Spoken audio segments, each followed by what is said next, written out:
Olá, gente boa! Hoje nós vamos fazer uma análise do relacionamento entre dois grandes homens de Deus, Moisés e Josué. Desse lado, então, nós temos Moisés, homem de Deus, legislador, alguém que estava dedicado a dirigir 3 milhões de pessoas, esteve ali presente 40 anos, liderando um povo no deserto. Do outro lado, nós vamos colocar Josué. Josué era um estrategista, era um militar, se tornou um general, foi a pessoa que ajudou o povo a conquistar toda a terra prometida. Mas como foi o relacionamento entre os dois? Principalmente, o que é que Moisés fez por Josué? Qual foi a influência que ele teve na vida de Josué? O que ele fez por ele? Então vamos abordar alguns assuntos. Existem pelo menos 7 coisas que Moisés fez com Josué, influenciando então esse jovem líder que estava surgindo. Em Êxodo capítulo 24, versículo 13, diz que Josué era servo de Moisés, o servidor de Moisés. O que isso mostra? Proximidade.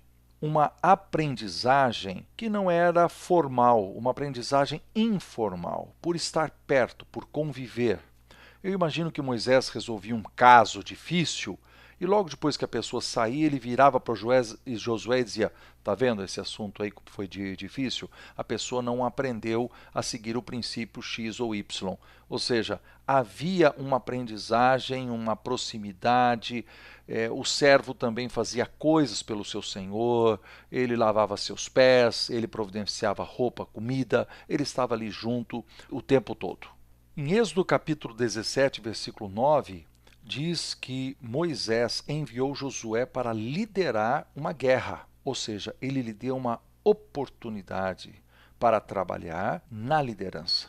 Em Êxodo capítulo 17, versículo 14, quando ele voltou da guerra, Moisés escreveu um livro e depois ele passou esse livro para Josué. Nós não sabemos se ele passou obrigando Josué a ler ou Josué a copiar. Mas a verdade é que havia um livro, eu acho isso muito importante. Ele era um servo, teve oportunidades, mas ele tinha um livro, algum documento que fazia parte dos seus estudos. Em Êxodo capítulo 24, versículo 13, quando Moisés subiu ao monte para receber os 10 mandamentos, ele levou consigo a Josué. Ou seja, ele lhe deu a oportunidade de ter uma experiência, de viver uma experiência. Coisa que a gente deve fazer também com os nossos discípulos, levar para viajar junto, para participar de um retiro espiritual, de ir para uma reunião de oração, fazer uma visita, estar juntos em alguma experiência especial. Em Êxodo 32, versículo 17, diz que Moisés precisou corrigir Josué. Como vocês sabem, a vida não é só feita de alegrias e no processo de discipulado nós precisamos também mostrar aquilo que está errado.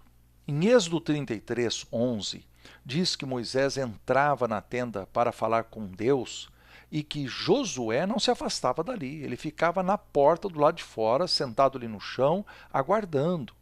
O líder tinha uma experiência especial com Deus, mas aquele servo manteve a proximidade. Ele dizia: eu quero estar perto, para poder aprender mais, para poder sugar dessa pessoa que é meu líder, minha inspiração, algo mais que vai me servir para o futuro. E por fim, em Números 13, 16, diz que Moisés enviou Josué naquela missão de ser um dos 12 espias que iria então olhar a terra prometida. Era uma missão importante porque quando ele voltasse, o povo todo deveria tomar uma decisão a partir das informações que ele conseguiria. O que é que nós aprendemos com isso?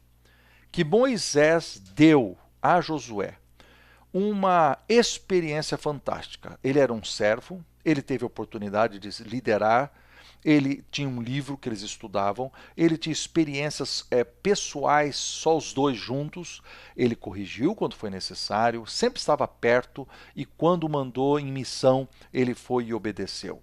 Então, o verdadeiro discipulado exige duas pessoas. De um lado, o verdadeiro discipulador, aquele que influencia de propósito. E do outro lado, o verdadeiro discípulo, aquele que é ensinável, que tem discipulidade, alguém que arrebata para si tudo aquilo que está à sua disposição e usa isso para o seu crescimento.